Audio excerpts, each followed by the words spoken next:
டே 24 of இஃப்தார். இன்னைக்கு நிறைய சம்பவம் நடந்துச்சு சொல்றேன். அதாவது சம்பவம் நம்பர் 1, நம்ம மங்களம் டிஎன்டிஜேக்கு ஒரு ஃபாலோவர் கூப்பிட்டு இருந்தாரு, அங்க போயாச்சு. சம்பவம் நம்பர் 2 என்னன்னா, நம்மளுடைய தமிழ்நாட்டில் காணா போன நம்ம ரிஃபான் கிடைச்சிட்டான். திரும்ப வரமாட்டேன் தானடா ஆட்டம் போட்டீங்க, வந்துட்டேன்டா.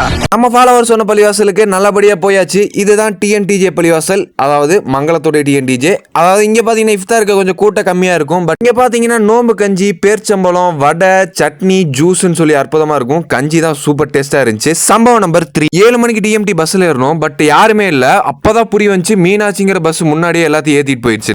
ஆணவத்தையும் அக்கிரமத்தையும் அழிக்கிறதுக்கு பூமியில ஒருத்தர் பிறந்திருப்பான்டா. அவன் நிச்சயமா ஒரு நாளைக்கு வருவான்டா. வந்துட்டான்டா. ஹீரோ இன்ட்ரோடக்ஷனா? மிளகா சட்னி எடுத்து மூஞ்சில ஊத்திடுவேன். கில்லி விஜயாட்ட நம்மளோட டிரைவர் பாத்தீங்கன்னா சேசிங்லாம் போட்டு வண்டியை புடிச்சிட்டா அப்படி. பட் இருந்தாலும் போலீஸ்ல வந்துருச்சு. எங்கள்கிட்ட வேற என்ன பண்றதுன்னு தெரியல. டிக்கெட் வேற எடுத்தாச்சு, எப்படி போறதுன்னு தெரியல. கண்டக்டர் திருப்பி காசு வாங்கலாம்னு பார்த்தாலும் அவர் பாக்குறதுக்கு ரகடா இருந்தாரு. பட் இருந்தாலும் மாப்பிள்ள ரொம்ப நல்லவருங்க. மறுபடியும் வேற பஸ் வந்தோடனே ஏற்பன்னு சொல்லி தாட்டி விட்டாரு. டிஎம்டி பஸ்காரங்க ரொம்ப நல்லவங்களா இருக்காங்க. அது மட்டும் இல்லாம சம்பவம் நம்பர் 4, நோம்பு ஸ்டார்டிங்ல இருந்து இப்ப வரையும் பாத்தீங்கன்னா நீ நிறைய சேஞ்ச் பண்ணிருக்க உனக்கு. அதனால உனக்கு தரப்போறேன், பக்கத்துல வாப்பா. நம்பிக்கையை மட்டும் விட்டுறாத, நீ கண்டிப்பா நிறைய சக்சஸ் ஆவ. நாளைக்கு பாக்குறேன். ஃபியமானில்லா.